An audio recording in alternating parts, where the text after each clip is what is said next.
guys, how's it going? Tracy once again, welcome to another commentary. So today I thought in the background I would have the Advanced Warfare trailer playing, and I'd talk a little bit about my thoughts because someone asked my 2 cents worth, so I thought, I'd give it. So I'm gonna not just play the whole trailer, but like stop it at certain parts that I find interesting that you guys might want to know, or things that I've observed, shit like that. And yes, I am a little bit sick to say the least. So very first bit is the sniper rifle. The sniper rifle is a single bullet sniper rifle, so you actually load it in from the top, which seems really cool. Another thing, camouflage. I fucking hate camouflage within video games. I've discussed this before, but camouflage I feel is an absolute piece of shit, which is invisibility. So I'm going to fucking hate this, and this game is already pretty much a prequel to Crisis. Because just look at it, it's just your Crisis nano suit without as many things effective. Excuse me, I'm a bit sick. But yeah, next thing is dynamic maps. All I've been able to see is one dynamic map so far, and the only thing is it's a little flood. And for the first time ever, you have the ability to swim in Call of Duty, which is just absolutely ridiculous. It's about time they did it. It's only taken about 13 Call of Duties. I don't even know what number they're up to, but it's been a bloody lot. So that'll be quite interesting whenever that comes along. We can finally have the capability to swim, because before, as soon as your tippy toes touched it, that was it. Also, I haven't been able to actually tell the connection, how it is, because every video that I've seen on it has been LAN, so of course, perfect connection. But you seem to die somewhere in between Black Ops 2 speed and Ghost speed, so which is really good because you don't die as fast as you do on Ghost, but you don't die as slow as you do on Black Ops 2. Just by the looks of, I'm just judging by looks at the moment. I'm not sure how it is actually on the connection, so it'll be quite interesting in the end. But yeah, so that's just some things I've observed so far. There is a lot more, like all the nanosuit capabilities, which will make it extremely interesting to actually aim, because a lot of people with terrible aim, I think, will fail at this game hard with the ability to dodge left, dodge right,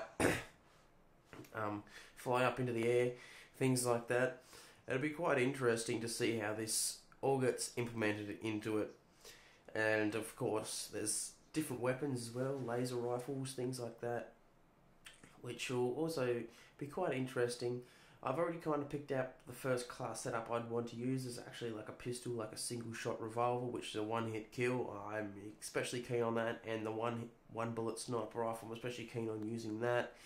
It seems that this game is based severely around movement, extremely fast movement, fluent movement. I'm not sure how the maps work with it yet, because I haven't actually had a job to see the entire maps. Like, I've seen clips which are just certain parts of the map, but don't know how they flow until, I get my own hands on at the game. I'm only judging by other people's gameplay, and of course, excuse me, of course that's very hard to do.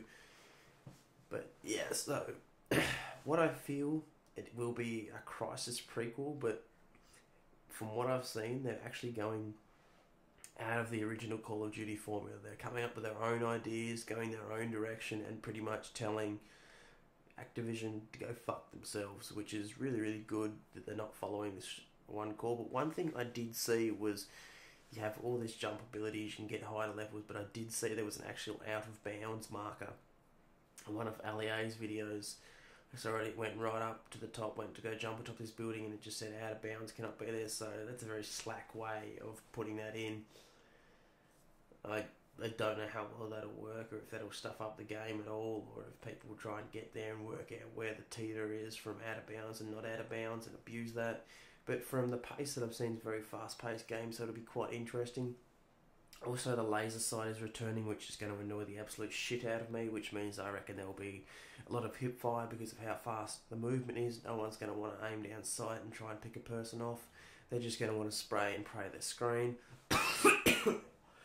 Which, again, will be quite interesting to see how people actually play the game. I really feel that the fast-paced atmosphere of it will allow campers to not prosper at all. Like, you'll be able to just jump over the top of them, get in behind them, all these different routes above them, things like that, possibilities you didn't have before.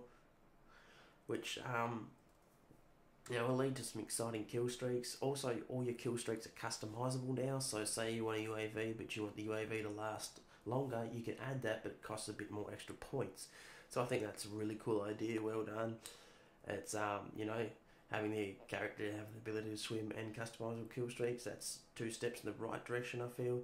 Again, the perks still aren't pro, so there's nothing pro to work for, so there doesn't seem as many unlocks, but there are 3 variants of the weapons apparently. So you can get the standard weapon, a middle class version of the weapon, and then the heavy elite version of the weapon.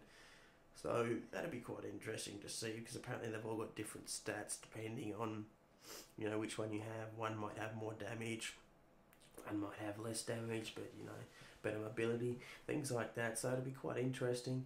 The laser rifle actually looks quite dodgy and not balanced at all. It looks weak as piss and a waste of it, whereas all the things that fire ammunition rather than just a celled laser, they actually seem to work quite well. I've seen what is it called?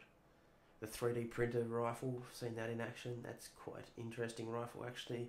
It prints its own ammunition, which is quite interesting, because all I know is a 3D printer can print plastic, so I'm not sure how plastic ammunition will go down, but seems alright. But so that's pretty much what I've observed so far, trying to bring the facts to you guys, only things that I've observed, of course. So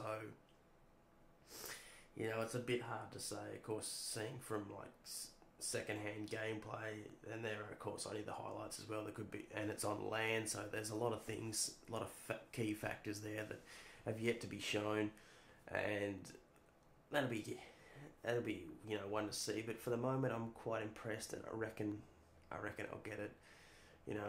I'll fall for it. It's a Call of Duty, of course. Everyone's going to buy it, but whether or not it works well, it's up to in the developer's hand. Apparently they're developing it for the next gen. Their graphics do look a little bit more refined, but nothing major, because of course next gen consoles, their hardware is already 3 years out of date, so they're already way behind there, because next gen consoles decided instead of going towards gaming, they went towards home entertainment systems. So that means that they put every game in the past, pretty much, instead of everyone putting its full potential into it and allowing game developers to give it its full potential. It's really bottom rate, and it'll mean that the game will be quite crap. But anyway guys, I've been Trace, I'm out, and I would actually recommend checking out a couple of gameplays and getting this game. I have high hopes for it, but I know I did say that about Ghost, and that flopped. It's up to you guys. See ya.